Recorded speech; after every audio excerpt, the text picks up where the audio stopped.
Bienvenidos al video número 10, fuerza conservativa y no conservativa. En este video, como es lógico, vamos a ver qué es una fuerza conservativa y una fuerza no conservativa. Empezamos. Una fuerza conservativa es aquellas fuerzas cuyo trabajo a lo largo de un camino cerrado es igual a cero. ¿A qué nos referimos con esto? Un ejemplo, lo vamos a ver con un ejemplo. Cuando tenemos algo que cae, ¿no? Tenemos el punto A, el punto B, y tenemos un objeto. Y la fuerza en este caso va a ser el peso. Entonces, el trabajo que hace la fuerza peso en esta distancia que se mueve el objeto sería trabajo 1 igual a el peso por el coseno del ángulo, que el coseno del ángulo en este caso va a ser 0 el ángulo. Entonces, el peso y el coseno de 0 es 1. Entonces vamos a dejar el peso por la distancia AB. Al hablar de un camino cerrado, nos referimos a hacerlo de ida y de vuelta. Entonces, a la vuelta tendría esto que está yendo para allá, pero el peso sigue estando para abajo. Entonces, el trabajo a la vuelta sería el peso por el coseno del ángulo, y esta vez el coseno del ángulo, como esto se estaría moviendo para el otro lado, el coseno del ángulo va a ser menos 1, porque el ángulo es 180 grados. Entonces sería menos peso por la distancia BA. Y la distancia BA es la misma que la distancia AB, o sea, de acá, de A a B, hay lo mismo que de B a A.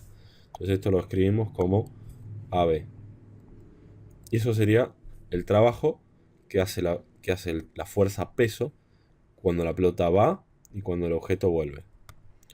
¿Cuál sería el trabajo total acá? El trabajo total sería el trabajo 1 más el trabajo 2. O sea, sería el peso por la distancia AB más menos peso por la distancia AB. O sea, en el fondo sería el peso por la distancia AB menos el peso por la distancia AB. Y esto es 0.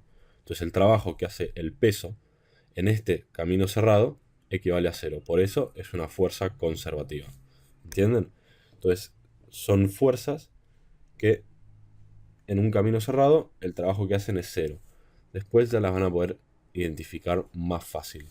El peso es la más fácil de todas, la más conocida fuerza conservativa. Ahora vamos a ver lo que es una fuerza no conservativa. Adivinen. Es aquella fuerza cuyo trabajo a lo largo de un camino cerrado es distinto de 0. Un ejemplo, el ejemplo más fácil es la fricción. Otra vez tenemos el punto A y el punto B. Y tenemos un objeto que se mueve hacia allá. Entonces tenemos la fuerza que le hacen para que se mueva hacia allá. Y tenemos la fricción que va contraria al desplazamiento siempre. Entonces el trabajo que hace la fricción, tenemos el trabajo a la ida, o sea, de A a B, y a la vuelta de B a A. Entonces escribimos, el trabajo 1 va a ser la fricción por el coseno del ángulo. El ángulo va a ser 180 porque el objeto se desplaza para allá y la fricción es contraria, o sea que el ángulo este es 180, o sea que el coseno es menos 1. Entonces directamente podemos poner menos la fricción por la distancia AB. Y a la vuelta va a pasar lo siguiente, el trabajo 2, o sea el de la vuelta, vamos a tener nuestro objeto, vamos a tener la fuerza que se le hace para que vaya para ese lado, y vamos a tener la fricción contraria al movimiento de vuelta. Entonces va a ser la fricción por el coseno del ángulo, y el coseno del ángulo acá, como esta vez se desplaza para el otro lado, va a seguir siendo 180. Entonces va a ser el coseno del ángulo 180, el coseno va a ser menos 1 por la distancia BA. De A a B es lo mismo que de B a A, entonces distancia BA es lo mismo que distancia AB. Y ahora el trabajo total va a ser igual al trabajo 1 más el trabajo 2. O sea, va a ser menos fricción por la distancia AB menos la fricción por la distancia AB. Y esto nos va a dar menos 2 por la fricción por la distancia AB. Y esto es distinto a 0. Por lo tanto, la fricción es una fuerza no conservativa. En los próximos videos vamos a utilizar este concepto de la fuerza conservativa y no conservativa.